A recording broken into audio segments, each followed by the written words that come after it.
अब तो एकदम क्लियर था।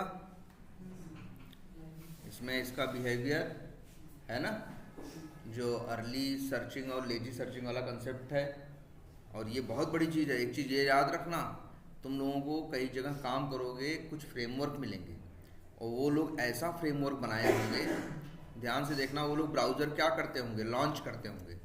लॉन्च करने के बाद मान लो उन्हें 20 पेजों में काम करना है, 20 पेज वाइज क्लासेस पे काम करना है, तो वो 20 के 20 को शुरू में ही इनिशियलाइज क्या करते होंगे, कर लेते होंगे। वो कर सकते हैं, मतलब 20 पेज पे अगर मान लो हर पेज पे 100 एलिमेंट है, तो 2000 के 2000 वेब एलिमेंट के ऑब्जेक्ट क्या हो जाएंगे, बन जाएंगे, अगर वो 20 को अलग से क्या कर ले, इनिशियलाइज कर ले। समझने वाली बात है। वेब एलिमेंट का ऑब्जेक्ट बन जाएगा, लेकिन उसको ऑब्जेक्ट को मिलने के लिए ढूंढने की जरूरत नहीं है। ढूंढने की जरूरत तब पड़ेगी जब उसको वो यूज करेगा, और ऐसा ड्राइवर डॉट फाइंड एलिमेंट वाले केस में नहीं होता। ये याद रखना, किसी भी पेज के एलिमेंट्स को इनिशियलाइज करने के लिए उस पेज का खुला होना जरूरी नहीं है, लेकिन ड्राइवर डॉट फाइंड एलिमेंट का सक्सेसफुली चलने के लिए किसी एलिमेंट के लिए उस पेज का, उस एलिमेंट का होना क्या है, सामने जरूरी है, तभी तो काम खुलता है। क्लियर है ये? हाँ, आगे पीछे इन दी सेंस, जो मतलब उन लोग देते हैं, मतलब कि सेंस बाय सेंस दे जाते हैं, क्लिक करना है कि इस पे जाना। हाँ हाँ, ना ना देखो, क्लिक करना है तो तुम तो यूज करने पे आ गए ना। जब यूज करने की बात आएगी, नहीं, हाँ क्लिक कराना है तो उसका जो हम लोग अभी ऐड वाले जो कर रहे हैं, हाँ, जैसे कि पहला जो अच्छा, इनका कहने का मतलब है इस पे पहले क्लिक करना है और इस एलिमेंट पे बाद में, तो क्या इसका पहले होना जरूरी है? बिल्कुल नहीं, ऐसा एकदम नहीं है भाई। इसको पहले रखो, बाद में रखो। अरे हम कह रहे हैं मन करे तो एकदम लास्ट में कर दो, है तो कोई फर्क नहीं पड़ता। ठीक है, जो पेज फैक्ट्री वाला अप्रोच है, हाँ जो कंस्ट्रक्टर में हम लोग नहीं बना रहे हैं, हाँ, का रनर में भी जो टेस्ट स्क्रिप्ट है उसका भी वही अप्रोच करके रनर में भी बनाएंगे ऐसा? नहीं नहीं नहीं नहीं, एक मिनट, कहाँ है रनर आपका? ये है ना, ये रनर में कोई परिवर्तन आने वाला नहीं है। बस अगर ये वाला, एक काम करते हैं, इसको थोड़ा सा मिक्सअप वाला बनाते हैं, लेकिन याद रखना, जैसे लॉगिन पेज है, लॉगिन पेज का तुम क्या बनाते हो? ऑब्जेक्ट बनाते हो ना। लॉगिन पेज का क्या बनाते हो? ऑब्जेक्ट बनाते हो। और जब तुम लॉगिन पेज का क्या बनाते हो, ऑब्जेक्ट बनाते हो, तो तुम्हें पता है इसके अंदर कंस्ट्रक्टर है, कंस्ट्रक्टर के अंदर ये लाइन चलती है और ये पेज को क्या करता है, इनिशियलाइज करता है। पेज को मतलब क्या, इसके एलिमेंट को क्या करता है, ये जो नल है इनको क्या करता है, इनिशियलाइज करता है, और सारी चीज़ क्या हो जाती है, ओके हो जाती है। लेकिन अगर हम ये नल लेके चले तो ऐसा कर सकते हो तुम। देखो, ये ट्राई करने के लिए, रियल में ऐसा नहीं करोगे कि अपने फ्रेमवर्क में 2-3 क्लासेस ऐसी भी रख लो जिसमें कंस्ट्रक्टर वाला कंसेप्ट यूज़ मत करो। जब अगर नहीं करते, जैसे इसमें नहीं यूज़ किया है, तब भी तो देखो यूज किया, इसमें है कंस्ट्रक्टर तो इसमें है, लेकिन page factory dot init elements इसमें किया नहीं है। अब क्या होगा, लॉगिन पेज है ना, ये क्या है भाई बताओ, क्लास ही है ना। क्या इसका ऑब्जेक्ट नहीं बनेगा? बनाना, ये देखो लॉगिन पेज, और इसके बाद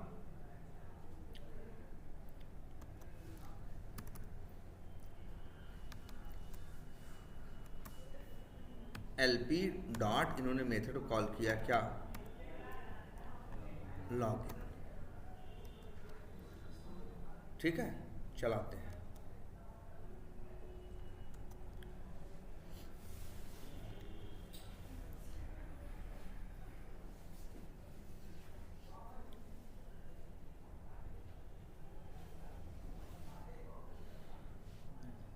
लॉगिन तो नहीं किया, एक्सेप्शन दिया,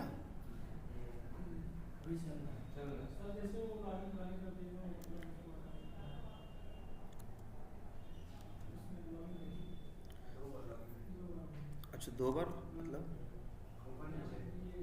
ये लॉन्च ब्राउजर है, ओपन यूआरएल लॉगिन करने से पहले ये तो लास्ट में इक्वल ही लिखना पड़ेगा, पासवर्ड कर लो उसके नीचे नीचे उसको वो हटा दीजिए टाइम दिस ना।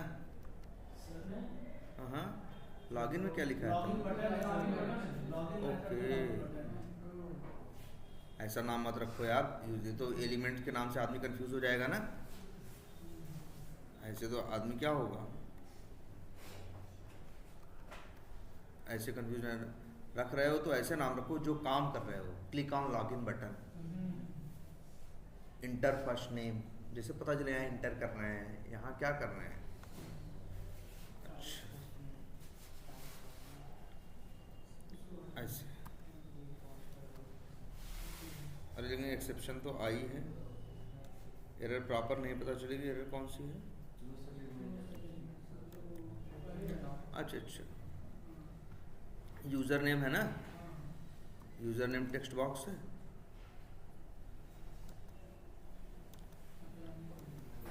अब जरा एक काम करते हैं,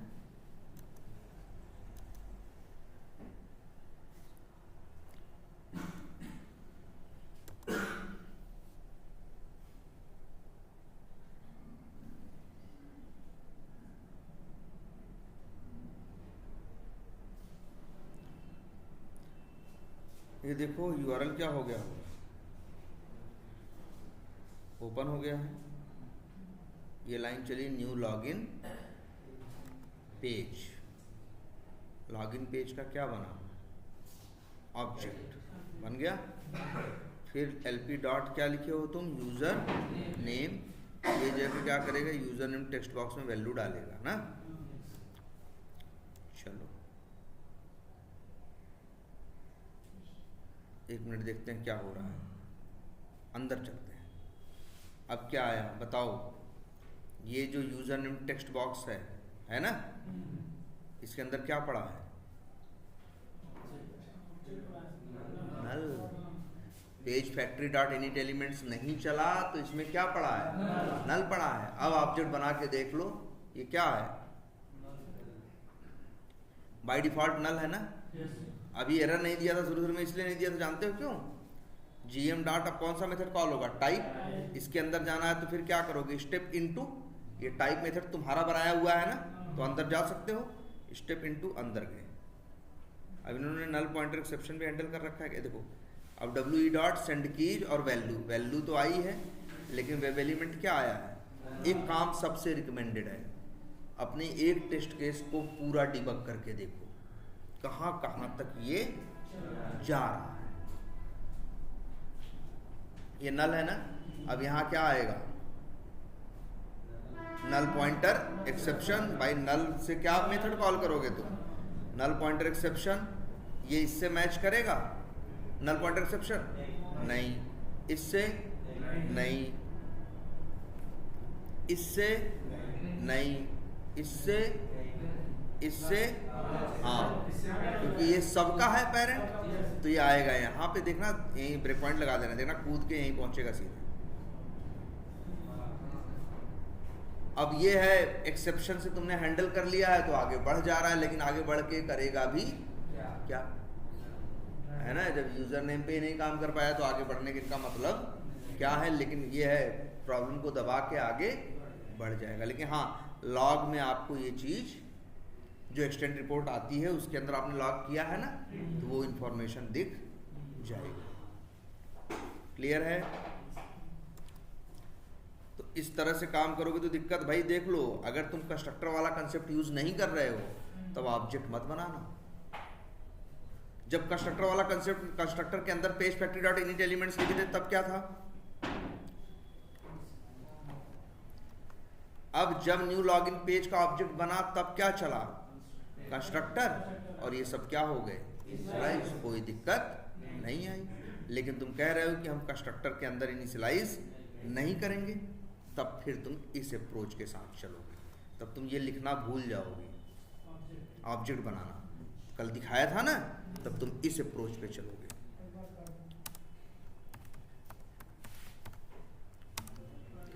सॉरी, हाँ, page factory dot init elements WU dot gate driver और दूसरा क्लास डॉट दिस ना भाई, दिस वही लिखना ए है, दिस लिखना यही वैलिड होगा क्योंकि यही इनिशियलाइज कर रहे हो, इसी के एलिमेंट को क्या कर रहे हो, इनिशियलाइज कर रहे हो, उसी जगह से उसी को कर रहे हो, तब दिस का इस्तेमाल करोगे कि हम यही हैं, हम इसी की बात कर रहे हैं। लेकिन यहां से जब करोगे तो तुम जिसकी बात कर रहे हो वहां हो नहीं, तब अब तुम लिखोगे किस पेज को करना है, लॉगिन को ना, तो उस क्लास का नाम लिखना।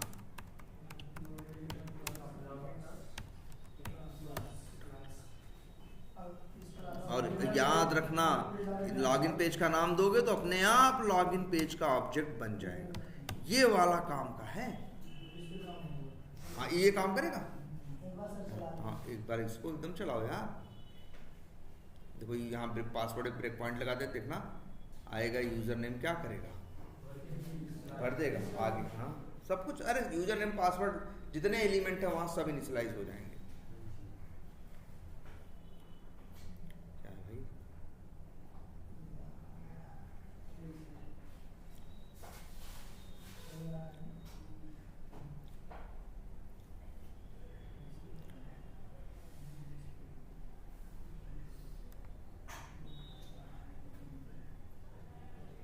यही वाला सब दे रहा है सब में। हैं? हमारे बहुत से पैनल टाइप्स अगर इसको यूज करेंगे अच्छा ये वाला कौन सा लॉगिन पेज डॉट क्लास। अच्छा अच्छा अच्छा अच्छा, हाँ यार ये देगा, सोच सकते हो क्यों, सर वेब यूटिल का ऑब्जेक्ट सोचो जरा एकदम, इसलिए हम दोनों जरा सोचो। अच्छा सही बात है, आएगा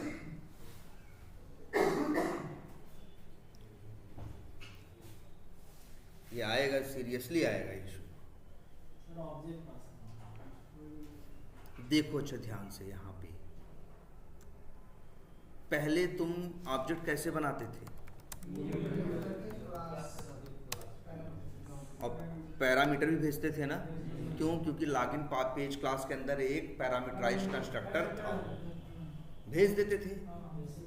और फिर वो तुमको ऑब्जेक्ट देता था। अब तुम ऑब्जेक्ट खुद तो बनाते नहीं हो, ऑब्जेक्ट बना के कौन दे रहा है, ये लाइन दे रही है। तो इसको भी तो तुम्हें क्या करता है, ये लॉगिन पेज का ऑब्जेक्ट बना के उसके एलिमेंट्स को क्या करता है, इनिशियलाइज करता है ना। लेकिन समस्या इस बात की है कि वो ऑब्जेक्ट बना ही नहीं पाता। क्यों, क्योंकि जो लॉगिन पेज है, जो कौन है, लॉगिन पेज है, उसका कंस्ट्रक्टर वेब यूटिल मांगता है। जब तुम खुद से करते हो तब तो भेज देते हो, जब तुम ये लिखते हो तो कहाँ भेजे बताओ। तुमने तो सीधा भेजा लॉगिन पेज डॉट क्लास, वो कहाँ, हम जिम्मेदारी लिए हैं जी तुम्हारा ऑब्जेक्ट हम अंदर क्या कर देंगे, बना देंगे। बेचारा बनाने भी जा रहा है, लेकिन ये तो ऐसा बना सकता है जिसके पास पैरामीटराइज्ड कंस्ट्रक्टर न हो। यही एरर ना आती अगर तुम्हारे लॉगिन पेज क्लास के अंदर, लॉगिन पेज के अंदर कहाँ है, एक मिनट,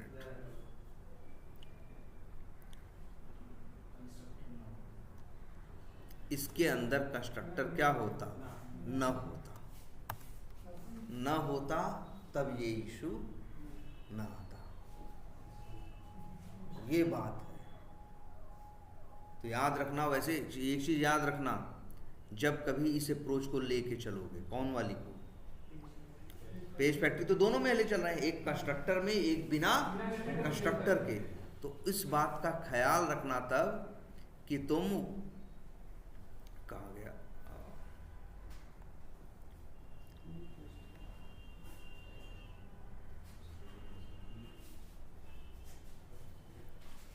कौन सा है,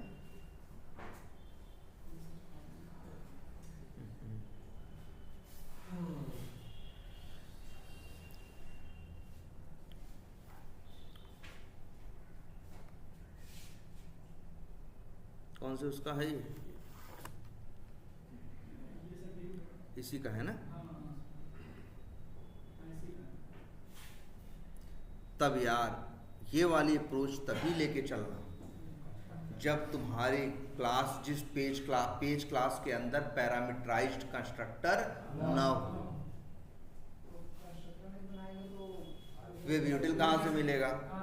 हाँ, तो वेब यूटिल कहाँ से मिलेगा? सही बात, सही सवाल ये सोच रहे हैं कि सर अगर हम कंस्ट्रक्टर नहीं बनाएंगे तो कंस्ट्रक्टर बनाए थे तभी तो हम ये चीज़ लिखे थे कि यार यहाँ से वेब यूटिल का ऑब्जेक्ट जाके इस वेरिएबल में आ जाता था और इस वेरिएबल को ये लोग यूज़ करते थे। अब आएगा नहीं तो फिर ये इनिशियलाइज होगा नहीं, ये क्या रह जाएगा? नल रह जाएगा। ये क्या रह जाएगा? नल रह जाएगा। तो अब झंझट तो आ ही जाएगी। तो उसका एक सोल्यूशन ये रहेगा कि यार जेनरिक मेथड नाम का ये जीएम या जिस यूटिल नाम का एक स्टैटिक वेरिएबल बनाओ और जो वेब यूटिल का ऑब्जेक्ट है उस वेरिएबल स्टैटिक वेरिएबल में रखो और स्टैटिक वेरिएबल की क्वालिटी जानते हो ना, उसे कहीं से भी क्या कर सकते हो? क्लास का नाम लिख के यूज कर सकते हो, है ना।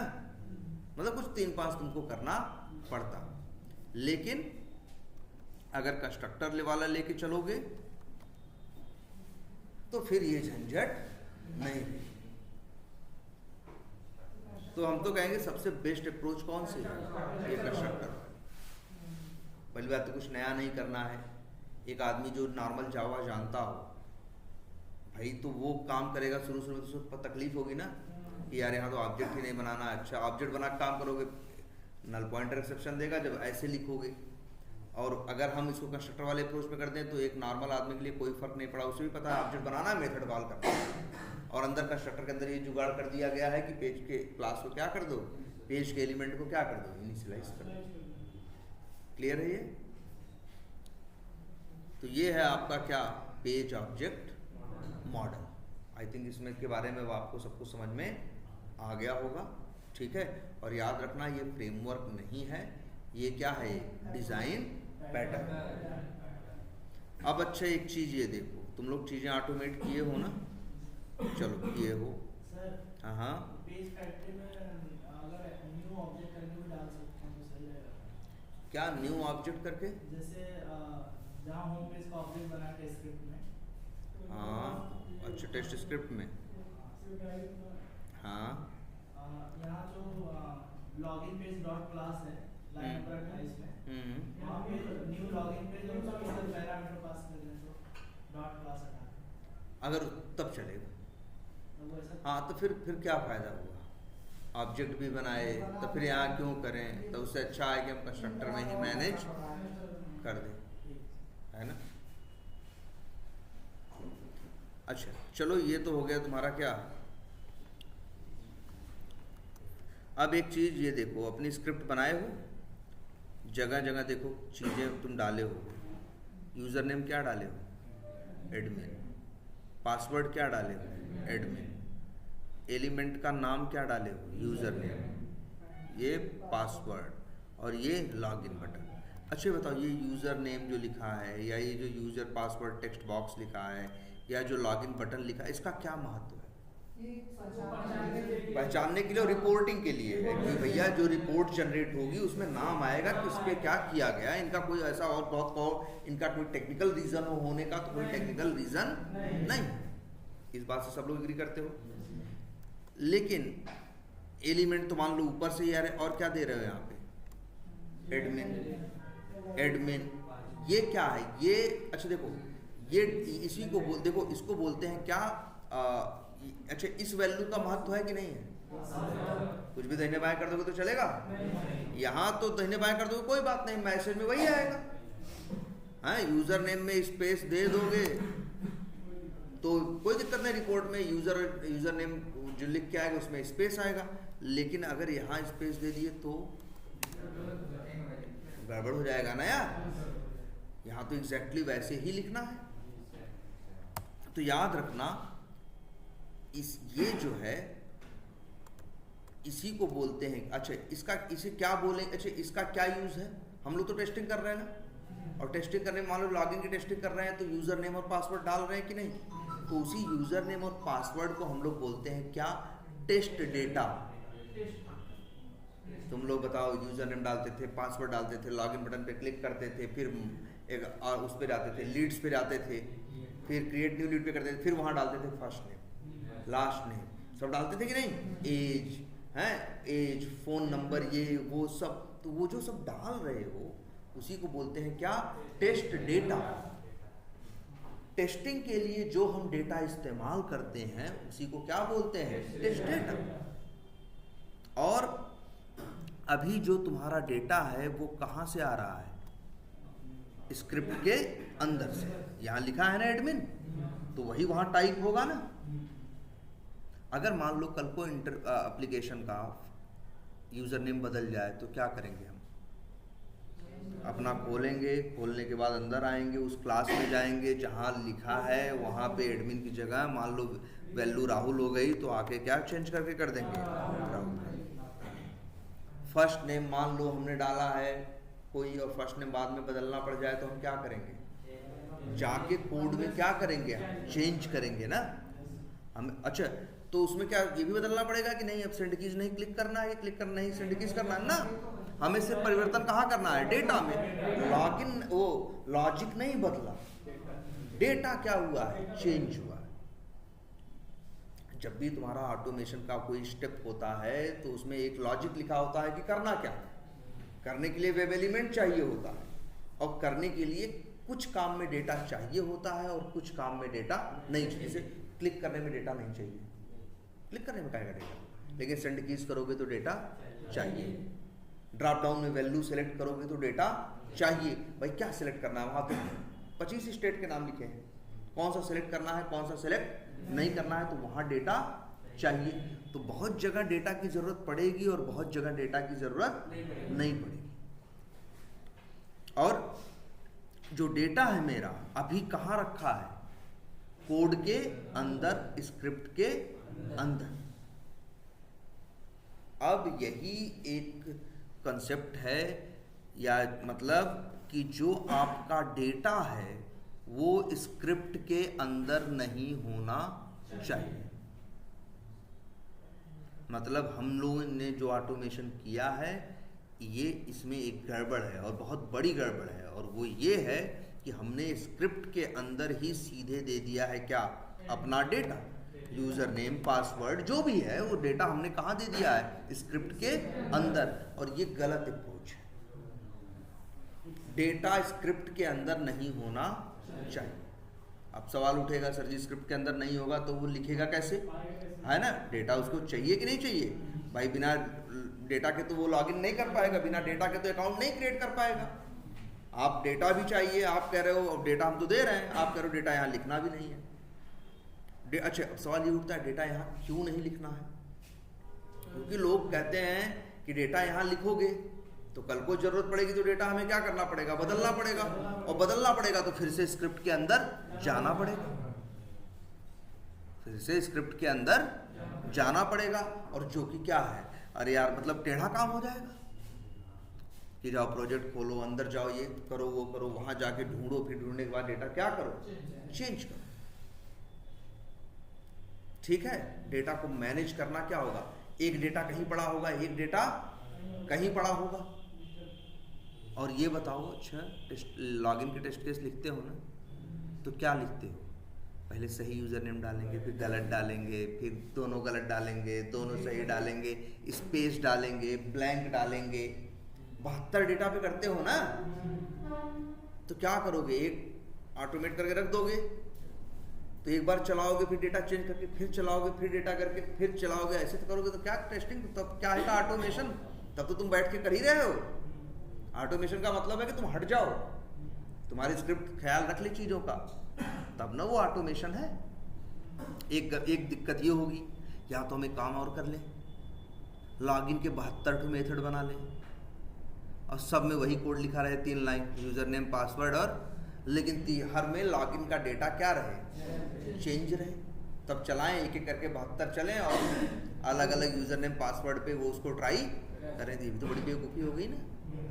तुम 3 लाइन के कोड को 250 लाइन का बना दिए, तुम 3 लाइन के कोड को क्या बना दिए, 250 लाइन का। तो इसीलिए ये कंसेप्ट सोचा गया कि जो ये डेटा रखने का काम है ये स्क्रिप्ट या कोड के अंदर रखा ही न जाए। इसके दो नुकसान होंगे। सबसे पहला एक कि जब भी डेटा चेंज करना होगा तो हमें स्क्रिप्ट के अंदर जाके ढूंढ ढाड़ के उसे क्या करना होगा, चेंज करना होगा, बात नंबर एक। और बात नंबर दो, जब हमसे ये कह देगा कि यही सेम स्क्रिप्ट, यही सेम टेस्ट के 100 अलग अलग डेटा पे चलाओ, तो मेरा हाथ पैर फूल जाएगा। या तो हम सॉर्ट मेथड बनाएं, या एक को चलाएं फिर बदलें, फिर चलाएं फिर बदलें, ये करें। और दोनों ही अप्रोच क्या है, घटिया है। इसीलिए कहा, ये प्लान किया गया कि क्यों न डेटा को कहीं बाहर रखा जाए, जैसे एक एक्सेल फाइल में। ये डेटा को कहाँ रखा जाए, एक एक्सेल फाइल। सारा डेटा, यूजर नेम, पासवर्ड जो भी है, सब कुछ कहाँ रखा जाए, यहीं पे। और तो इसका बेनिफिट क्या होगा, इसका बेनिफिट है कि जैसे ये यूजर नेम तो कैसे रखें, तो चलो हम ऐसे कर लें। एक क्लास का नाम रख देते हैं क्या, लॉगिन पेज रख दें। चलो लॉगिन पेज, यहाँ पे एक कॉलम बनाने, यूजर नेम, पासवर्ड, ठीक। और यहाँ पे अलग अलग क्या दे दें, जैसे यहाँ यूजर नेम दे दें और यहाँ क्या दे दें, मान लो क्या पासवर्ड एडमिन ही है, एडमिन। गलत वाले पे टेस्ट करना हो तो गलत दे दें ना, सही वाले पे देना है, ऐसे ऐसे करके दे। अगर इस तरह से डेटा रखें तो क्या बेनिफिट होगा। बेनिफिट नंबर एक कि जब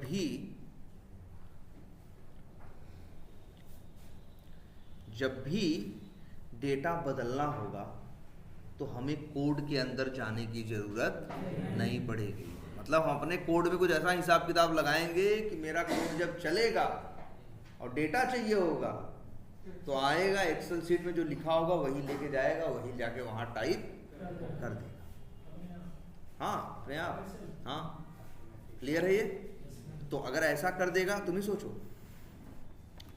तो अब इसका बेनिफिट क्या होगा, कल को अगर डेटा बदलना हुआ तो हमें कोड खोलने की जरूरत नहीं है। हम अपनी एक्सेल फाइल खोलेंगे, यहीं चेंज कर देंगे। तो चेंज करना क्या हो गया, आसान। एक जगह भाई है, वो भी बाहर, वो भी कोड की कॉम्प्लेक्सिटी में, क्लासेस में, मेथड्स के उसमें जाने की जरूरत, जंजाल में जाने की जरूरत नहीं है। अलग से शीट बनी, आराम से यहीं जाके चेंज कर लेंगे। तो एक फायदा है। और दूसरा फायदा देखो, अगर हमको मान लो मेरे पास यूज़र नेम पासवर्ड 50 तरह के गलत सही है, हमें सब पे करना है, तो यही 50 डेटा 50 रो के अंदर हम क्या करें, डाल दें। और मेरा कोड वहाँ से जब चले तो अपने आप ऐसा कुछ जुगाड़ लगाए कि यहाँ देख ले और 50 बार क्या करे, हाँ लूप चलाए, और हर बार वही 3 लाइन, एक बार पहली रो का डेटा उठा के लॉगिन करे, फिर दूसरी बार, मतलब कुछ ऐसा जुगाड़ हम क्या कर दें, सेट कर। परफेक्ट है कि नहीं है, यही है। इसीलिए सोचा गया डेटा कभी भी कोड के अंदर नहीं रखा जाता। हमसे पूछते हैं कि एक फ्रेमवर्क में क्या होना चाहिए, जो तुम बनाए हो वो फ्रेमवर्क है पूरा एज अ होल। तो हम लोग अपने फ्रेमवर्क के फीचर्स के बारे में जब बात करते हैं तो एक बात हमेशा कहते हैं, data should come from external data source, it should not be in the script. हर अच्छे फ्रेमवर्क के अंदर डेटा कभी भी स्क्रिप्ट के अंदर मेंशन नहीं होना चाहिए। डेटा किसी एक्सटर्नल डेटा, ये जो एक्सेल है ये डेटा का सोर्स ही तो है, और बाहरी है कि नहीं है। तो डेटा हमेशा कहीं बाहर होना चाहिए। उसको मैनेज करना, उसको चेंज करना, उसको मैनिपुलेट करना क्या हो जाएगा, आसान हो जाएगा। क्लियर है ये। अच्छा, अब सवाल उठता है कि सर ये कैसे काम करेगा ये जादू, कि हम मतलब वहाँ से डेटा यहाँ आ जाएगा, और अगर हम वहाँ से यहाँ डेटा उठाएंगे तो कैसे उठाएंगे। तो यह अभी यहाँ एडमिन लिखे हो ना, जब ये वाली अप्रोच यूज कर लेंगे तो यहाँ एडमिन नहीं लिखेंगे, हम एडमिन की जगह यहाँ लिखेंगे सिर्फ क्या, कॉलम का नाम, जो कि क्या है, जो कि क्या है, और बाकी अपने स्क्रिप्ट में करेंगे कुछ जुगाड़। तो एक कोड हम लिखेंगे, वो कोड क्या करेगा, ये डेटा देखेगा तो डेटा नहीं डालेगा, पहले जाएगा एक्सेल में और वहां से देखेगा कि इसके सामने कौन है, और फिर उसको लेके आएगा और डालेगा। ऐसे नहीं हवा में डाल देगा, कदू जी हम कुछ नहीं लिखेंगे जाके ढूंढ के डाल लें, हवा में नहीं डालेगा, है ना। और गलत कॉलम का नाम दोगे तब भी नहीं डालेगा, सही चीज बताओगे तो जाके डालेगा। अब अच्छे ये बताओ, क्या ये भी बदल सकता है क्या? ये तो कॉलम का नाम है, हम रखे हैं, क्यों बदलेगा? हमको तो डर इस बात से होती है, जो चीजें डेवलपर बनाता है वो अपना हिसाब से चीजें क्या कर देगा, चेंज कर देगा, अपनी चीज चेंज करेगा ना, मेरी चीज थोड़ी चेंज कर देगा। अब स्क्रिप्ट के अंदर उसकी चीज नहीं दिख रही है, मेरी चीज दिख रही है। मेरा कोड कुछ ऐसा है कि इस मेरी चीज के सहारे एक्सेल में जाएगा और उसकी चीज निकालेगा और उसको ले आके डालेगा। क्लियर है? तो हमको यही करना है कि डेटा को कहाँ रखना है, बाहर रखना है, और वो भी कहाँ रखना है, एक्सेल के अंदर। क्लियर है? तो चलो अब हमको यही देखना होगा कि डेटा आएगा कैसे, हवा में नहीं आएगा। इसके लिए अलग से आपको एक जार की जरूरत पड़ेगी जिसका नाम है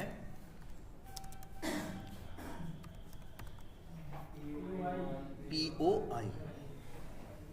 जिस ऑर्गेनाइजेशन का है, जो लोग बनाए हैं उनका नाम, वो अपाचे वाले हैं, अपाचे, इसलिए इसका नाम फेमस है। किस नाम से? Apache POI।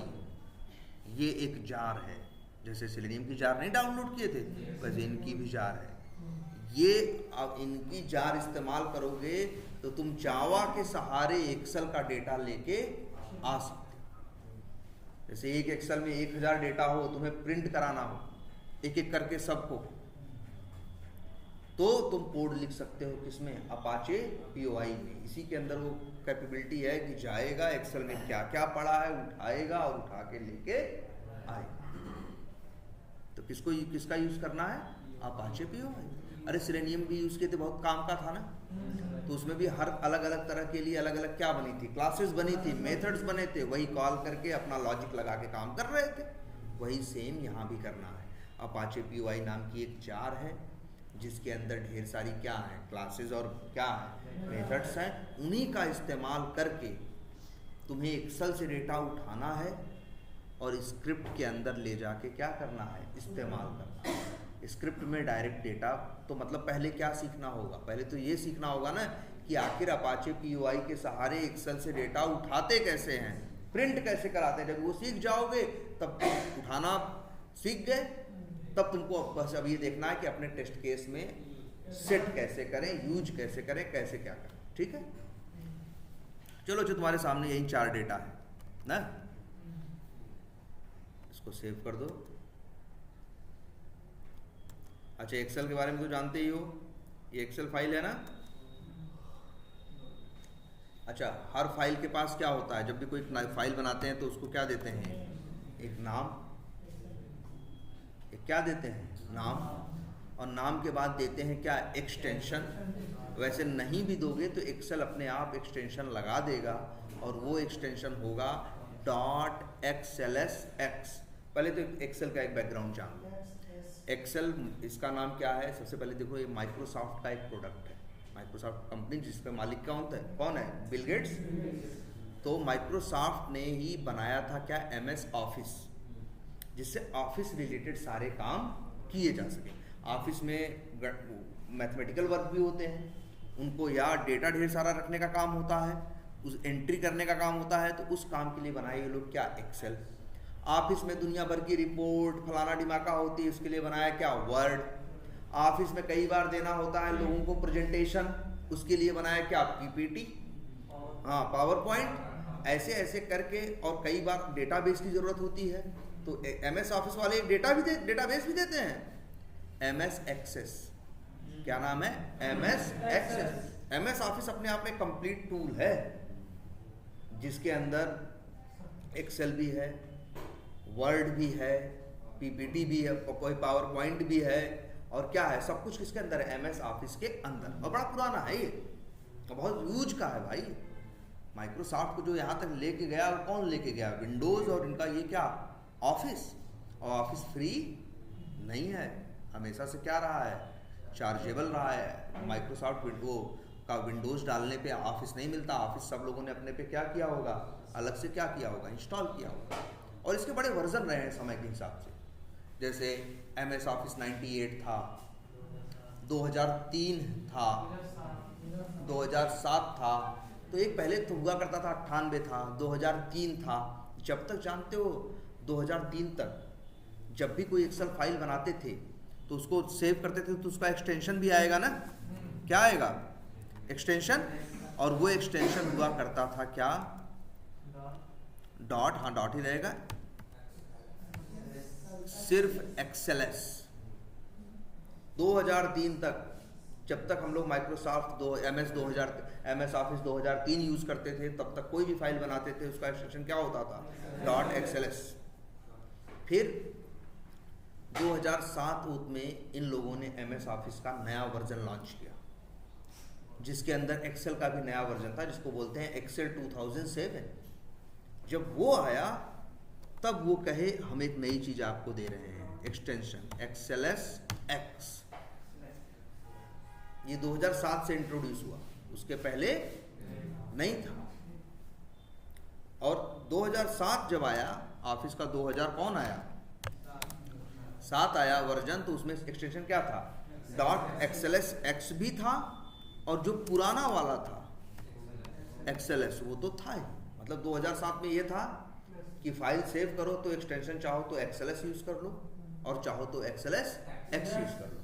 लेकिन अगर क्या यूज करोगे, 2003 यूज करोगे तो तुम्हारी मजबूरी है, और सिर्फ क्या यूज कर सकते हो, XLS। क्लियर है। अब सवाल उठता है कि भाई XLS और XLS X दोनों में फ़र्क क्या आएगा। तो एक चीज़ तुम खुद ही आजमा के देख लेना है। एक एक्सेल फाइल लो, उसमें डेटा डालो, उसको सेव करो और एक्सटेंशन दे दो .XLS। तुम देखोगे उसकी साइज आएगी 50 की। फिर उसी सेम डेटा को, उतना ही डेटा रखो एक्सेल में ही और सेव एज करो और एक्सटेंशन दे दो क्या, XLS X। तो उसकी साइज देखोगे 27-28 KB होगी, 30 KB होगी, मतलब लगभग आधा। तो अच्छा है ना यार, कम साइज में उतना ही सामान रख ले रहे हैं। इसीलिए ये लोग XLS X लाए कि भाई ये क्या है, पहले से बेटर है, कम स्पेस में ज्यादा डेटा स्टोर कर सकता है। ठीक है। तो तुमको ऑफिस में काम करोगे तो कोई फाइल XLS में भी मिल सकती है और कोई फाइल XLS X में भी, लेकिन हाँ खुलने में देखने में अंतर नहीं कर पाओगे। XLS भी ऐसे दिखे, जैसे देखो ये क्या, यही कितना डेटा लिखे हैं। अच्छा एक काम करते हैं, थोड़ा डेटा क्या कर देते हैं, बढ़ा देते हैं।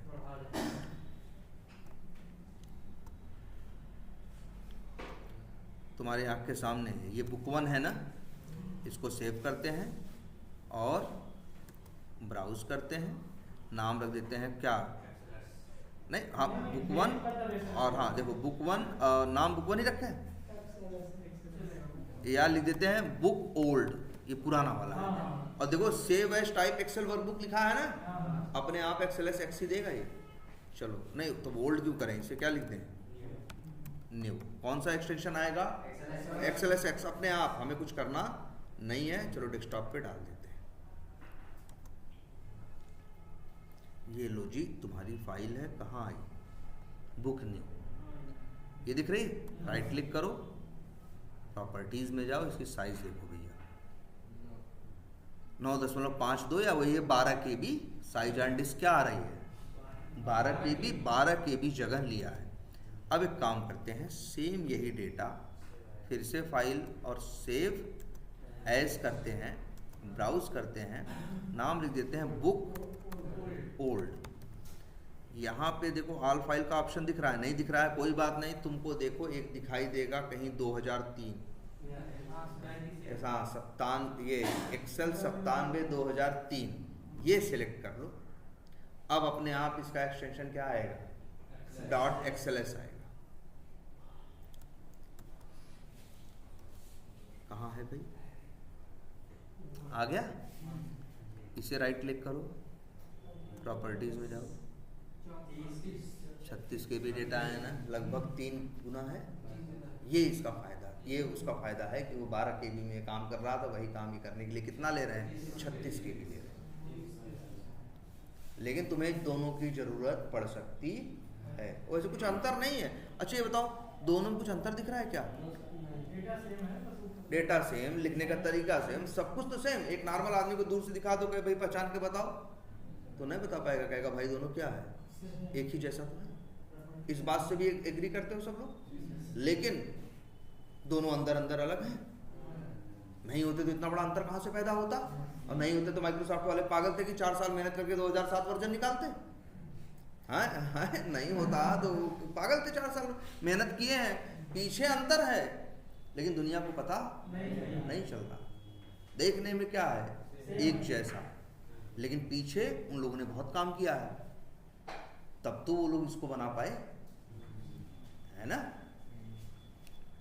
चलो इतनी बात तो, चलो एक्सेल का बैकग्राउंड आपको सबको पता है और बड़ा यूजफुल है भाई, बहुत जगह यूज होता है, हर जगह यूज होगा। किसी भी कंपनी में जाओगे तुम्हारे सिस्टम पे MS ऑफिस रहेगा, और याद रखना तुम्हारे वाले जैसा नहीं रहेगा कि तुम कहीं से की जुगाड़ लेते हो या कुछ कर लेते हो।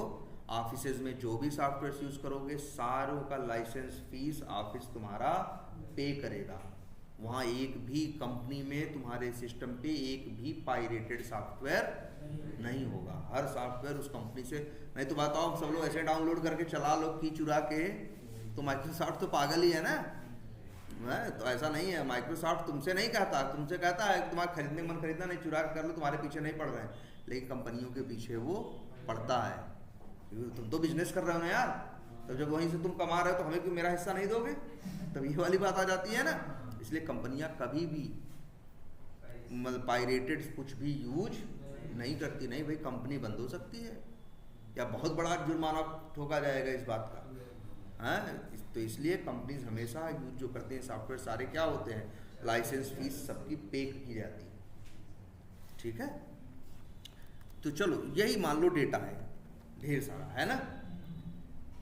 अब वैसे हम कहें कि ये डेटा एक एक करके एक एक लाइन में इसे प्रिंट कराओ, एक्सेल में रखा है या तुमको हम दें, तो तुम तो ऐसे करोगे, प्रिंट कराओगे तो टाइम लगेगा तुमको। अब यही चीज ऑटोमेट की जा सकती है। ये डेटा जो यहाँ लिखा है, मेरा कोड यहाँ से उठा के वहाँ लेके चला जाएगा, कहाँ, एक्लिप्स पे, चाहे प्रिंट करो, चाहे यूज करो, चाहे जो करो। मतलब ये डेटा जो यहाँ रखा है ना, मेरे पास कोड में वेरिएबल के अंदर ये डेटा पहुँच सकता है, और जब वेरिएबल में पहुँच गया तो हम चाहे जो करें, मन करे सेंड कीज में भेज दें, मन करे कहीं भेज दें यार, मेरी मर्जी। फिर तो इसीलिए जरूरत पड़ेगी किसकी, अपाचे POI की।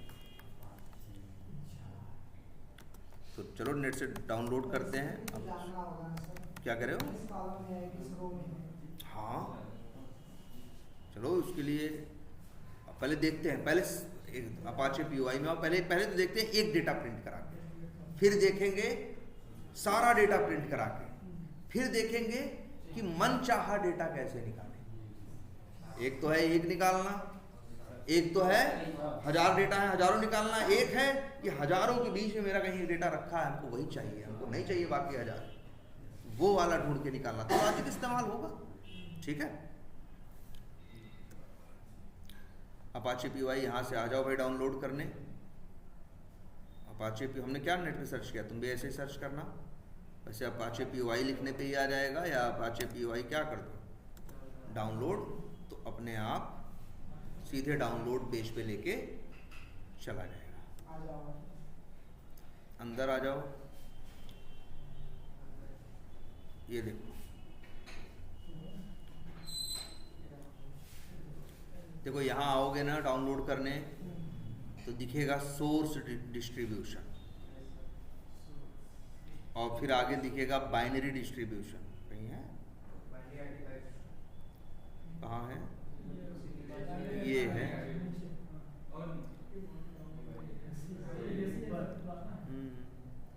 कोई बात नहीं, 5.3 है ना, ये तो है सोर्स डिस्ट्रीब्यूशन। बाइनरी वाला ये तो मैवन से मिल रहा है, चलो अच्छा यहीं से बोलते हैं या यहीं क्लिक करते हैं, बाइनरी आर्टिफैक्ट्स। यहाँ नए पुराने बहुत से क्या दिखाई दे रहे हैं, वर्जन। सबसे लास्ट कौन सा है, जो भी आया है 5.2.3, यही वाला कर लो क्या, डाउनलोड। क्या भाई, अच्छा नहीं ये नहीं यूज़ करना है भाई, देखो ध्यान से, 5.2.3 चाहिए ना, ये वाला यूज़ करना,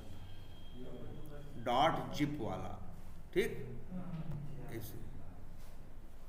अब क्या हुआ, देख के कर लोगे ना सब लोग, या इसको शेयर करें ना। एक छोटी सी फाइल थी 58 MB की, ये क्या हो गई, डाउनलोड हो गई, लेकिन ये एक जिप फाइल है। ये क्या है, एक जिप फाइल है।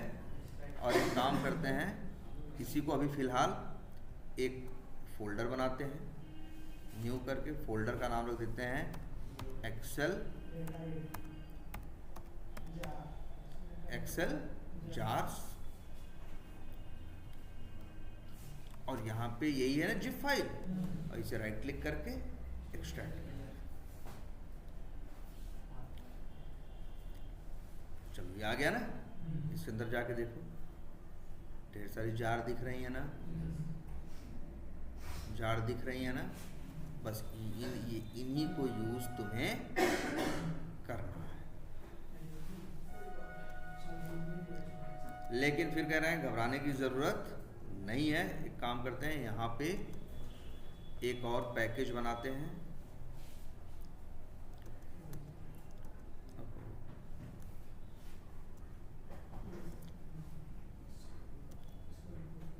एक पैकेज तो बना है यूटिल्स, यहीं पे एक बना देते हैं क्लास, उसका नाम रख देते हैं टेस्ट डेटा। अभी नाम रखते हैं क्या, अभी तो हम लोग क्या कर रहे हैं सर, प्रैक्टिस। यूटिल बना के यूज़ करना तो क्या होगी, बात की बात होगी ना। और एक बना देते हैं क्या, मेन मेथड, यही हम कोड करना चाहते हैं। लेकिन इसकी पहली शर्त है कि आप जार डाउनलोड कर लिए, जिप थी अनजिप कर लिए, लेकिन जार तब तक काम नहीं क्या करती ना जब तक आप उसे बिल्ड पाथ न करो।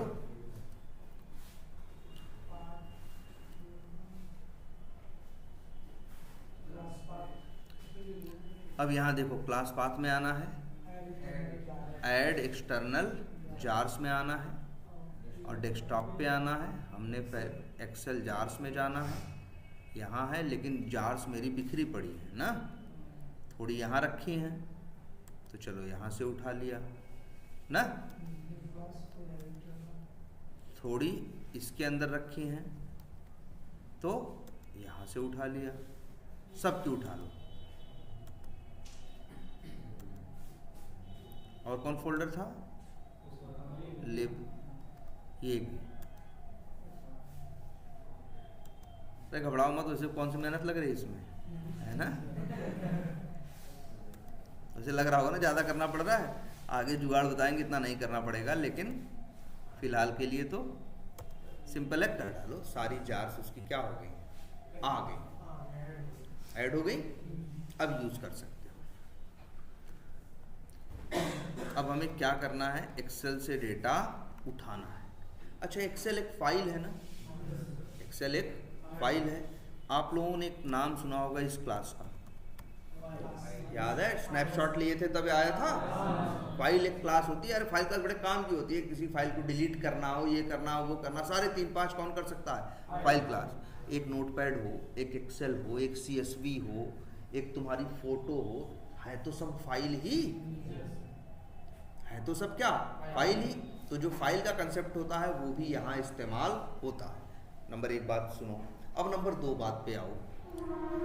अच्छा, फाइल को क्या किया जा सकता है, फाइल को पढ़ा जा सकता है, मतलब फाइल को रीड किया जा सकता है, फाइल को राइट किया जा सकता है। या तो लिखते हो या तो पढ़ते हो, और क्या करते हो बताओ भाई।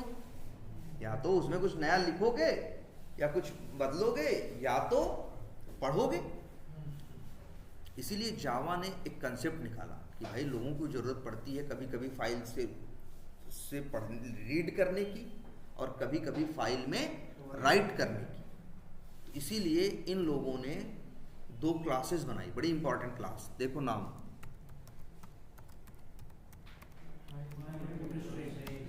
फाइल इनपुट स्ट्रीम, और एक बनाई फाइल आउटपुट स्ट्रीम। ये हम तब इस्तेमाल करते हैं इस क्लास को जब हमें फाइल रीड करनी होती है, फाइल से डेटा उठाना होता है, और ये हम तब यूज करते हैं जब फाइल में डेटा डालना होता है।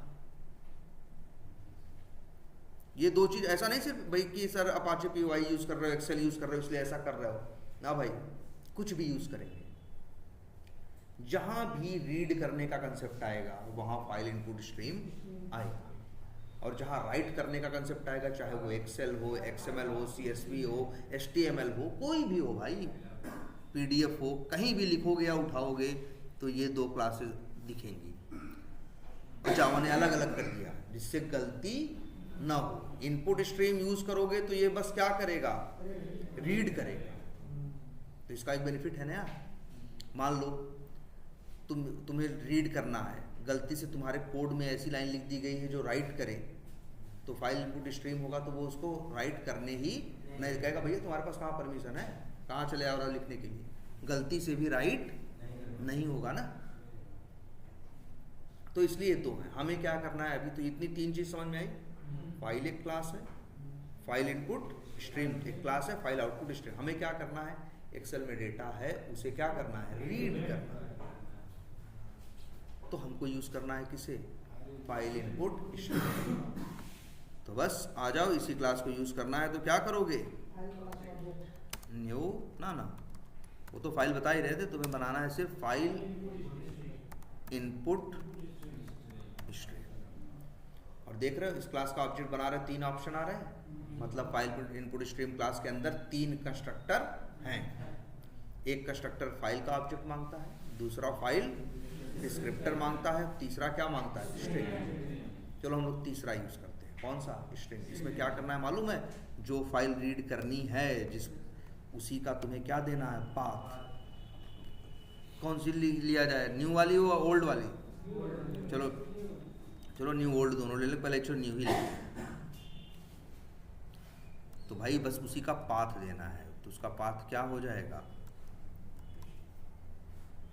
और नाम क्या रखे हो, बुक न्यू डॉट एक्सएलएस दे रहा है क्या, ये एरर, अरे इंपोर्ट है, ये देखो बिल्कुल।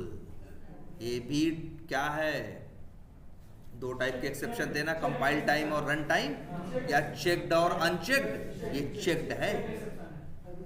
देखो यहाँ भी एक एक्स्ट्रा सेफ्टी पॉइंट लगाया जावा वालों ने, क्योंकि वो जानते थे इसका यूज आदमी करेगा किसके लिए, फाइल से डेटा क्या करने के लिए, रीड करने के लिए, वो करेगा, मतलब फाइल को हैंडल यूज करने के लिए करेगा। अब वहाँ 2 बड़ी संभावनाएं हैं, फाइल का पाथ वाथ सही है तो सब कुछ सही है, और गलत है तो पूरी दुनिया ही गलत है। फिर काय का मिलेगी, अगर हम जरा सा भी दाहिने बाएं कर दें, एक एल गायब कर दे तो ये रीड कर पाएगा। इसीलिए जावा वाले लोगों ने यहाँ क्या लगाया, कहा कि भैया ये रिस्की जगह है, छोटी सी गलती और काम नहीं करेगा। ऐसी जगह तो लोग चेक्ड एक्सेप्शन लगाते हैं, कंपाइल टाइम एक्सेप्शन, कि भाई होश में हो जाओ, ये खतरे वाली जगह है। आपको एक तरह से क्या कर रहे होते हैं, जगा रहे होते हैं कि भाई यहाँ रिस्क है। हेलो, नमस्कार। 4 बजे तो किसी और का है। अभी जो क्लास में बात करते हैं। तो हाँ ये देखो, ये क्या दे रहा है भाई, एक चेक एक्सेप्शन। इसीलिए देते हैं कि मतलब वो तुमको एक तरह से बाल पकड़ के जगा रहे होते हैं, भाई जग जाओ, देख लो, और बाकी तुम्हारी मर्जी है। तुम्हें लगता है कि आए तो बस एरर दे के फेंक देना एरर, तो क्या करो, ऐड थ्रोज डिक्लेयर, वो कहेगा भैया तुम्हारी मर्जी। चलो हम तो तुमको एक बार क्या किए थे, बस जगा दिए थे भैया कि ऐसा है, और तुम्हें लगता है नहीं कि इसको हमें हैंडल करके वो करना है, तो दूसरा रास्ता है क्या, सराउंड विथ ट्राई कैच, ऐसे ना, ठीक है। तो चलो फिलहाल के लिए तो हम क्या कर दे रहे हैं, ऐड थ्रोज डिक्लेरेशन, एरर गई, फाइल इनपुट स्ट्रीम का ऑब्जेक्ट बनाया और फाइल इनपुट स्ट्रीम में रखा, ठीक है, और इसको एक वेरिएबल का नाम दे दिया क्या, FIS। तो आज एक चीज़ और जान लो आप लोग, फाइल इनपुट स्ट्रीम एक क्लास है और इसका भी बहुत लोगों के पेरेंट होते हैं ना, क्रोम ड्राइवर का पेरेंट कौन था, वेब ड्राइवर, इसका भी कोई पेरेंट है, अब ना इनपुट स्ट्रीम, क्या नाम है उसका, इनपुट स्ट्रीम, वो भी इंटरफेस है। तो अगर तुम चाहो तो, क्योंकि नेट पे बहुत जगह तुमको ऐसा कोड लिखा हुआ दिखेगा, लोग फाइल इनपुट स्ट्रीम का ऑब्जेक्ट बनाएंगे और इसके बाद उसको रख दिए होंगे कहाँ, इनपुट स्ट्रीम। और एक बात जान लो, ठीक है, तो बना दिया तुमने, ये ऐसे भी सही है और ऐसे भी सही है, ठीक है। चलो इतना कर लिया, अभी इतना तो करना ही पड़ता है, कोई भी फाइल हो, चाहे एक्सेल PDF जो भी हो, अगर रीड करना है तो जनरली इतना कोड लिखना पड़ेगा। अब रोल शुरू होगा किसका, अपाचे POI का। अब बताओ, तुम पहले बताओ तुम्हारी फाइल का एक्सटेंशन क्या है, XLSX है ना, XLSX है ना, तो इसके लिए POI वालों ने एक क्लास बनाई है और उसका नाम क्या रखा है। अच्छा एक काम करो, ये एक्सेल है ना, जानते हो इसको क्या बोलते हैं, वैसे हम लोग एक्सेल बोल देते हैं, एक्सेल फाइल बोल देते हैं, एक्सेल शीट बोल देते हैं, इसको असली में बोला जाता है वर्कबुक। एक एक्सेल फाइल क्या होती है, तभी तो वो बुक 1 बुक 2 आता है ना, एक होती है वर्कबुक, और वर्कबुक के अंदर होती हैं ढेर सारी क्या, जी हाँ बिल्कुल, इसको बोलते हैं, पूरे को बोलते हैं वर्कबुक, उनके अंदर होती है ये, इसको बोलते हैं क्या, शीट या इसी को बोलते हैं क्या, वर्कशीट। जैसे और एक वर्कबुक के अंदर बहुत ढेर सारी वर्कशीट हो सकती है। तो अगर हम तुमसे कहेंगे कि 5वीं शीट का डेटा निकालो, सीधे शीट में घुस जाओगे कि पहले वर्कबुक से बात करोगे, पहले वर्कबुक से बात करोगे तब तो शीट में जाओगे। तो वैसे ही सेम इन लोगों ने एक क्लास बना रखी है जिसका नाम है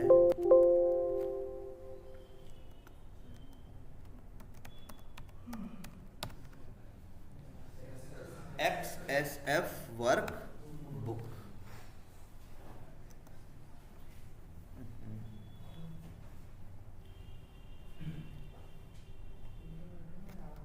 ठीक, क्या नाम है, XSF वर्कबुक।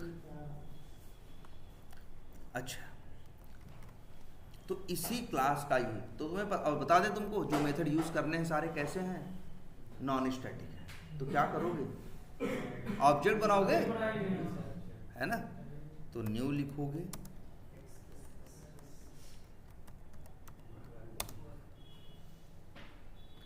यार XSF वर्कबुक नाम का कितने आ गए यार, 2 3 4 5 6 7 8, मतलब क्या है, XSF वर्कबुक क्लास के अंदर 8 कंस्ट्रक्टर है।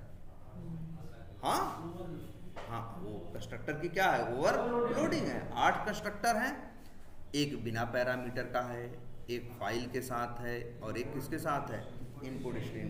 हम इनपुट स्ट्रीम बना के रखे हैं अपने लिए ना, वही तो चाहिए यहाँ, तो हम लोग यही तीसरा वाला क्या करेंगे, यूज करेंगे, और यहाँ भेज दिए वही इनपुट स्ट्रीम का क्या, ऑब्जेक्ट। या लो ये भी एरर दे रहा है, कर्सर ले जाओ, क्या, सराउंड विथ ट्राई कैच या ऐड थ्रोज। चलो ऐड थ्रोज क्या करते हैं, डिक्लेरेशन। अरे ध्यान देना जरा, फाइल नॉट फाउंड एक्सेप्शन है ना, और सराउंड विथ ट्राई कैच करेंगे, और यहाँ ऐड थ्रोज डिक्लेरेशन करेंगे तो कौन सा आएगा, ये जानते हो, यहाँ पे जो चेक्ड एक्सेप्शन लगा है उसका नाम था फाइल नॉट फाउंड एक्सेप्शन, और यहाँ पे जो लगा है उसका नाम है क्या, IO एक्सेप्शन। IO का मतलब input output, full form IO exception. और एक रिलेशन बताते हैं, IO एक्सेप्शन पेरेंट है और फाइल नॉट फाउंड एक्सेप्शन उसका क्या है, चाइल्ड। अगर फाइल नॉट फाउंड एक्सेप्शन के अंदर जाके देखोगे तो वहाँ पे देखोगे एक्सटेंड किया गया है किसको, IO एक्सेप्शन। और आपको पता है जहां भाई अगर आप यहाँ पे क्या करोगे, ऐड थ्रोज डिक्लेरेशन करोगे, देखो दोनों नहीं रखेगा, एक ही रखेगा। कहेगा इसलिए रख रहा है तो कह रहा आईओ एक्सेप्शन आईओ को भी संभाल लेगा और फाइल नॉट फाउंड को भी संभाल लेगा, क्योंकि ये क्या है, पेरेंट। तभी हट गया। अगर इनके बीच में आपस में रिलेशन नहीं रहा होता ना तो कामा लग के जुड़ जाता, उसको हटाता नहीं। याद रहेगी बात। एक्सेस ऑफ वर्क, बुक का ऑब्जेक्ट बनाया और वेरिएबल में रख लिया। वेरिएबल का नाम क्या लिखा, W। क्लियर है। अब इसके बाद W बुक जो है, इसके पास किसका ऑब्जेक्ट है, एक्सेस ऑफ वर्कबुक का। आगे फिर लगाओ क्या, डॉट। आगे फिर लगाओ क्या, डॉट। आगे जब तुमने लगाया क्या, डॉट, ध्यान देना इस पे। आगे जब तुमने लगाया क्या, डॉट, तो आए इसके क्या, मेथड। अच्छा, वर्कबुक पे पहुंच गए। डेटा निकालने के लिए वर्कबुक के बाद किस में पहुंचना पड़ेगा, शीट पे। और शीट भी यहाँ कितनी है, 5। शीट भी कितनी है, 5। तो इसीलिए देखो इन लोगों ने एक मेथड बनाया है जिसका नाम रखा, ध्यान से देखो, 2 मेथड, गेट शीट, पहले ये देखो, और मांग रहा है क्या, स्ट्रिंग। वही मांग रहा है शीट का नाम। क्या मांग रहा है, शीट का नाम। अगर हम गेट शीट मेथड यूज करें तो स्ट्रिंग में वही डबल कोट्स में भेज देंगे क्या, शीट का नाम, जो हमने रखा है क्या, लॉगिन पेज। यही रखा है ना, यही है ना शीट का नाम। एक तो ये कंसेप्ट है। दूसरा है, हम नाम नहीं देना चाहते तो एक मेथड और है, गेट शीट ऐड। और क्या भेजना है, इंट, मतलब शीट का नंबर। और गिनती शुरू होगी 0 से। पहली मतलब 0। इसका अगर इसमें से डेटा निकालना है तो क्या भेजना पड़ेगा, 0। इसमें से निकालना है तो 1, ऐसे। तो कौन सा यूज करो, चलो नंबर वाले में झंझट रहती है, लोग आगे पीछे कर दिए तब। ऐसे थोड़ी ना ये परमानेंट है। लो भैया मन किया मेरा, अरे यार एक मिनट ना, तो इसलिए भैया नंबर पे कौन भरोसा करे, इसलिए हम लोग क्या करते हैं, नेम पे।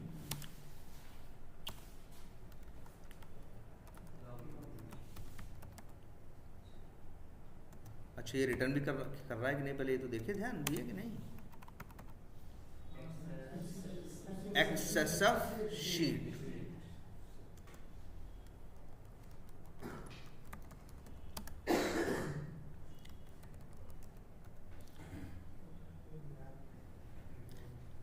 अब इसको भी क्या करोगे, चलो लिख देते हैं शीट। वैसे शीट भी रहने दें, चलो, तो वेरिएबल ही है, इंपोर्ट करो।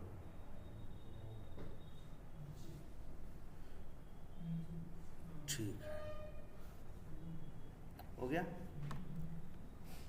अब आते हैं क्या, शीट। शीट पे आ गए, ऐसे तो चलोगे ना, वर्कबुक पे आए, फिर कहाँ पहुंचे, शीट पे।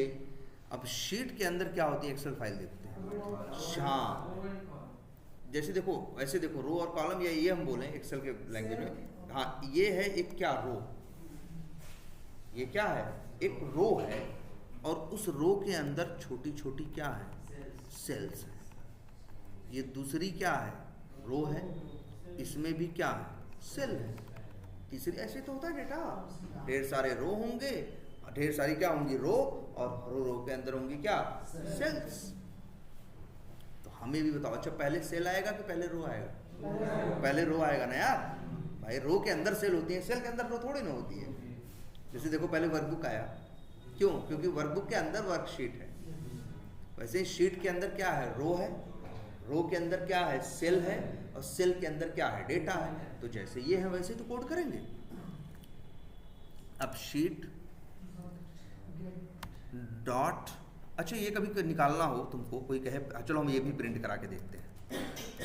एक शीट के अंदर कितनी रो हैं, किस शीट के अंदर, लॉगिन पेज के अंदर कितनी रो हैं। कैसी रो, अरे ऐसे तो रो इसमें हजारों होंगी, हम फालतू की बात नहीं कर रहे हैं, हम बात कर रहे हैं किसकी, लिखी हुई। कितनी है भाई, 44 तो है ना, तो गिन के बता रहे हो। मेरे कोड को ये जानना हो कितनी है, तो मेरा कोड भी ये पता लगा सकता है कि इसके अंदर आखिर कितनी रोज हैं, 44 हैं कि 45 हैं कि 100 हैं कि 200। लेकिन ये उसी की बात करता है, किसकी?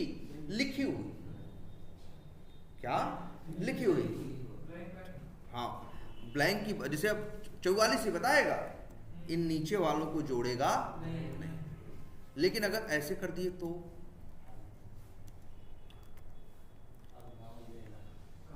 अब कितने बताएगा? 44 की 45, अब हाँ ना ना, अब 52 बताएगा। बीच में भले खाली है, वो काउंट उससे पूछोगे ना तो वो बताएगा कि इस एक्सेल शीट के अंदर लास्ट एक्टिवेटेड रो कौन सी है। लास्ट एक्टिवेटेड रो कौन सी है? 52 ना, तो 52 की बात करेगा ये। बिल्कुल, बीच में खाली भी है, कोई मतलब नहीं। लास्ट एक्टिवेटेड रो, ये हमें निकालना है कि आखिर काउंट कहाँ तक डेटा पूरा लिखा है। भले बीच में खाली है लेकिन अंतिम कहाँ है? बाउंड्री 52 तक है ना। अगर ये निकालना है तो इसी शीट ऑब्जेक्ट का एक मेथड होता है जिसका नाम है गेट लास्ट रो नम। अच्छा, कितना अच्छा नाम रखा, गेट लास्ट रो नम, क्योंकि ये निकालता है लास्ट एक्टिवेटेड रो का नंबर और वही होता है काउंट। इसीलिए गेट लास्ट रो नम, देखो क्या रिटर्न कर रहा है, इंट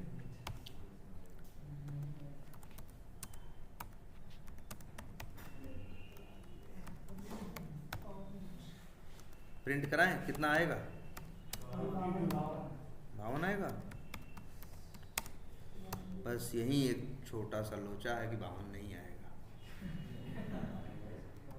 ठीक है, एक, हाँ एक, कौन सी फाइल है भाई?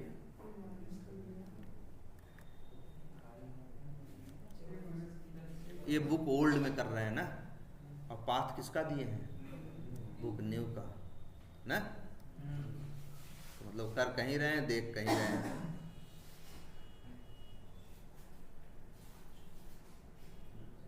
अच्छा, यहाँ पे तब भी 44 था ना, तो 44 आना चाहिए था ना, 43 आया ना।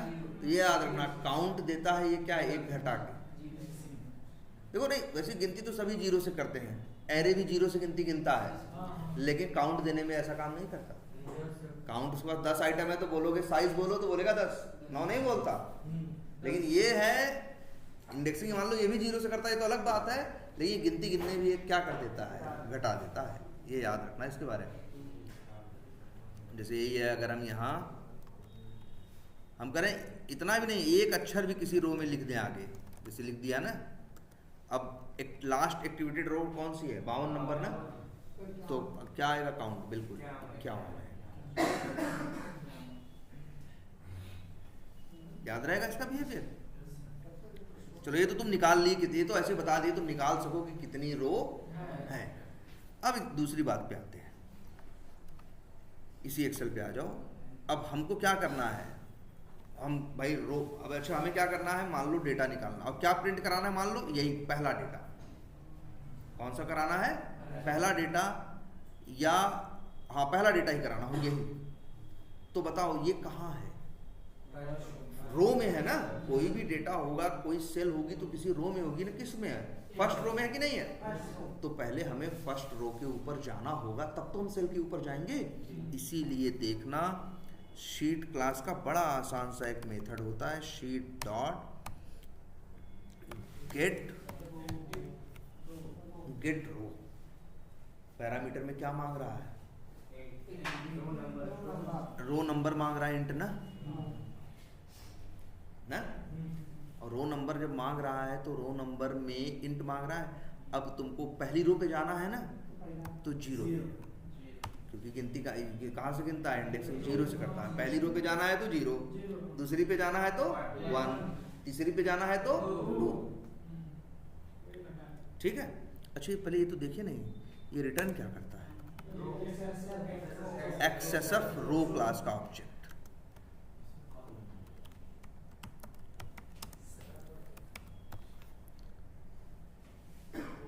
सोचो, रो पे पहुंच गए कि नहीं पहुंच गए? अब रो के अंदर है क्या? सेल।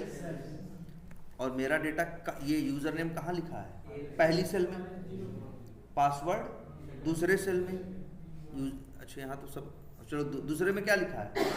पासवर्ड ना। मान लो हमें ये डेटा निकालना है दूसरे का, तो लेकिन रो तो पहली ही है ना, तो वही है, रो का ऑब्जेक्ट तो वही है डॉट। अब एक, अच्छा ये पहले ये निकाल के देखते हैं, एक रो के अंदर कितनी सेल हैं। जैसे एक शीट में कितनी रो है निकाल सकते हो, वैसे ही निकाल सकते हो एक रो में कितनी सेल्स हैं।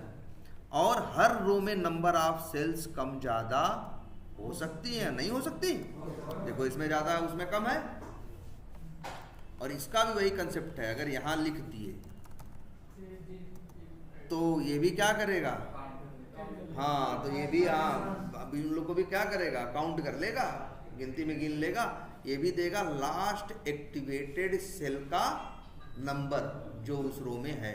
मेरे ख्याल से कितना आएगा? 26 ऐसे होगा, 27 28।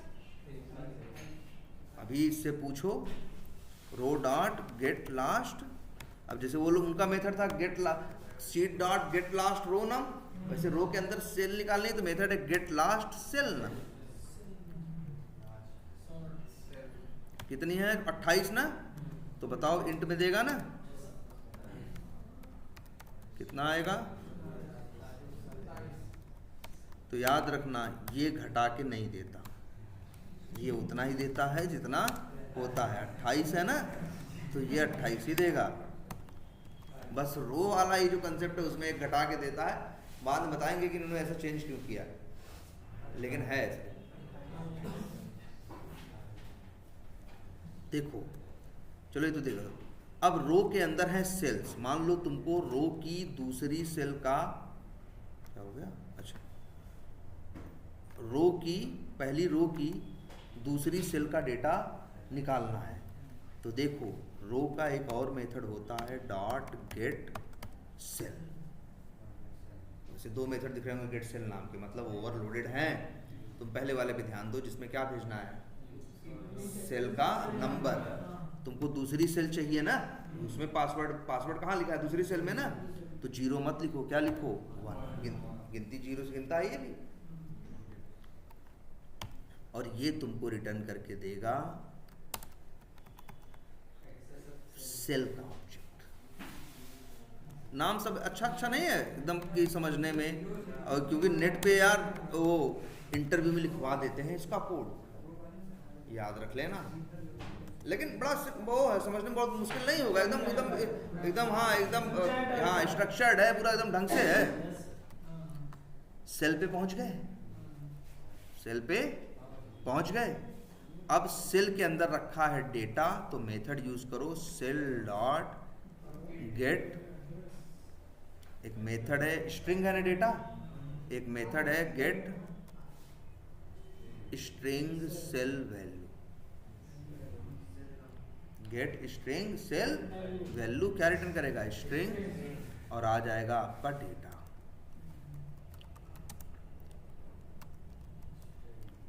सोचो वेरिएबल में डेटा आएगा, इसी में डेटा नाम के वेरिएबल में आ जाएगा। चाहो तो इसे प्रिंट करा के देख लो। सोचो डेटा वहां रखा है, बिना फाइल खोले फाइल सब बंद कर दो, मेरा कोड जाएगा उसमें से डेटा उठा के लेके चला आएगा। आपके सामने इसका प्रूफ है।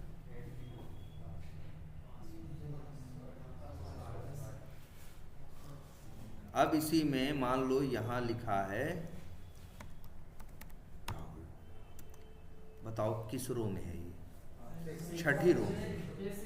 हाँ छठी रो में है, छठी रो में है। और इसके बाद 1 2 3, मतलब तीसरे सेल में है। तो अपने कोड में जाओ, गेट रो को 6 की जगह क्या लिखोगे? 5, और इसको 1 की जगह लिखोगे 2। बिल्कुल 3 क्यों दोगे? तीसरी सेल है 2। हाँ 3 दोगे तो चौथा उठाएगा। लाया कि नहीं लाया? आ गया ना?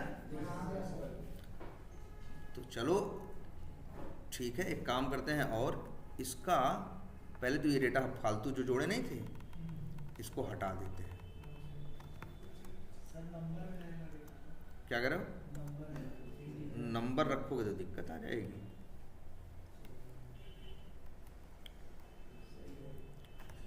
चलो अभी सही डेटा रखते हैं सही से।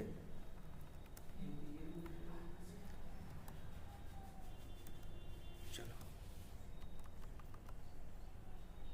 अब हम चाहते हैं एक्सेल फाइल बंद कर दिए हैं, फाइल का पूरा डेटा प्रिंट कराओ, एक नहीं पूरा। तो कैसी है फाइल? ढेर सारी क्या है? रो हैं, हर रो के अंदर ढेर सारी क्या है? सेल है। जानते हो ये इसीलिए सिखाया था गेट लास्ट रो ना। भाई तुम्हें सारी रो भी कवर करनी है और हर रो के अंदर हर सेल को कवर करना है। तो यही जो कोड लिखते हो, गेट रो लिखे हो ना, देखो ध्यान से इसको, बताओ ये कोड किस लाइन को लेके आएगा? छठवां लेके आएगा ना, और तो कोई नहीं लाएगा। अगर हम यहीं पे एक लूप लगा दें, ध्यान से देखो सब लोग, इंट आई बराबर से लेके I is less than or equal to row count. तो बताओ अपने आप लूप कितना बार चलेगा? जितनी रो होंगी। देखो हम -1 नहीं कर रहे हैं, हम क्या -1 करें तो खुद ही एक घटा के दे रहा है ना। और i प्लस प्लस, और यहीं पे हम लिख दें क्या? i। तो बताओ ये लूप कितनी बार चलेगा? मान लो वहाँ 44 रो हैं, तो 0 से लेके कहाँ तक चलेगा? 43 तक। जब पहली बार चलेगा तो गेट रो क्या पास होगा? 0। तो किस रो पे आएगा? पहली रो पे। अगली बार लूप चलेगा, गेट रो 1 पास होगा तो कौन सी रो पे आएगा? दूसरी। एक एक करके 43 रो कवर हो जाएंगे।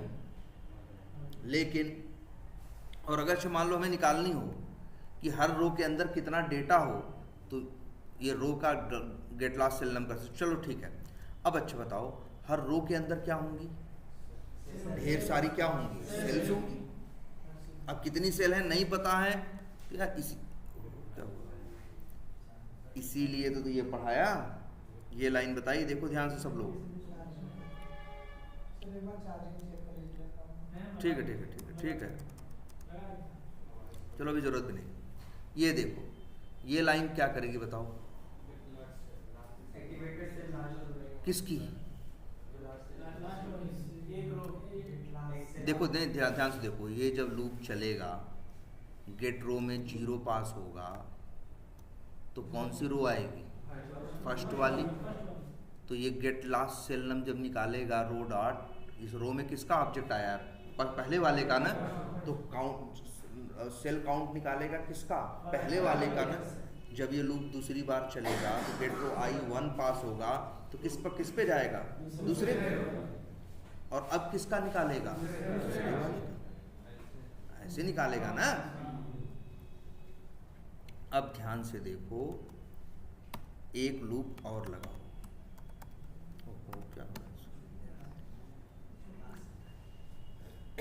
देखो एक लूप और लगा रहे हैं, लूप के अंदर लूप। और अब लिख रहे हैं इंट j बराबर 0 से लेके j is less than or equal to क्या? Cell count. और इस बार -1 करेंगे क्योंकि ये घटा के नहीं देता। और फिर क्या? j plus plus.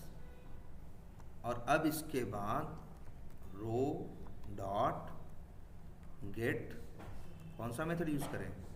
सेल। और यहाँ क्या भेजना है? सेल का नंबर, और उसकी जगह भेज देते हैं क्या? j। अब इससे मिलेगा क्या? सेल का ऑब्जेक्ट।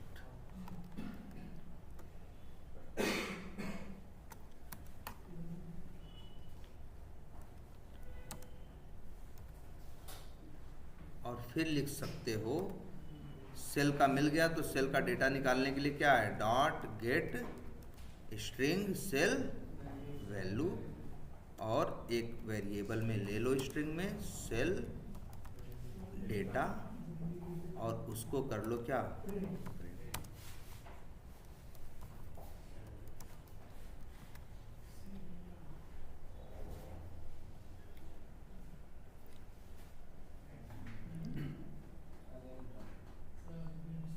जो जैसा था 3-5 जैसा भी रहा होगा सब आ गया है, सारा डेटा आ चुका है ना। तो ये काम भी देख रहे हो, सारा डेटा हम उठा लिए। अब सारे डेटा की जरूरत पड़े तो याद करो, आप लोग को एरे वेरे पढ़ाया गया है ना, इसीलिए दिन के लिए पढ़ाया गया था कि सारा डेटा उठा के एक एरे या कहीं डाल के आगे ले जाके क्या करेंगे, हम यूज करेंगे। ठीक है, तो चलो इतना ही बताते हैं, लेकिन ध्यान देना कल भी क्लास होगी, एकदम स्किप मत करना, कल आगे बताएंगे। अब इसकी ये तो तुम देख लिए एक डेटा कैसे रीड करना है और सारा कैसे रखना है, लेकिन अभी सीखना बहुत ज़रूरी चीज़ें हैं। जैसे क्या, इसमें कई बात है। एक्सएलएस एक्स रीड करना सीखा है, एक्सएलएस नहीं, पहली बात छूटी हुई है। और इसके बाद हमें अब ये सीखना है मनचाहा डेटा उठा। मनचाहा भी ऐसा नहीं हम नंबर बताएं, हमें नहीं पता राहुल कहाँ रखा, हम चाहते हैं राहुल ढूंढ के ले आओ। दूसरी चीज, तीसरी चीज हमें इसमें यह भी देखना है कि ढेर सारा डेटा कैसे मैनेज करेंगे। तो कई काम होंगे जो हमें इसमें अब चेक करने हैं, जो रियल होगा अब स्टार्ट होगा। ठीक है, लेकिन हाँ एक बार इसको देख लेना, सब लोग अपने हिसाब से यूज कर लेना। चलो एक छोटा सा असाइनमेंट देते हैं। जैसे उसमें राहुल लिखा है शीट में ना, ये प्रिंट कराओ कि राहुल किस रो और किस कॉलम नंबर पे है। हाँ, मतलब राहुल का रो नंबर और सेल नंबर बताओ। जैसे क्या होगा इसका रो और सेल नंबर,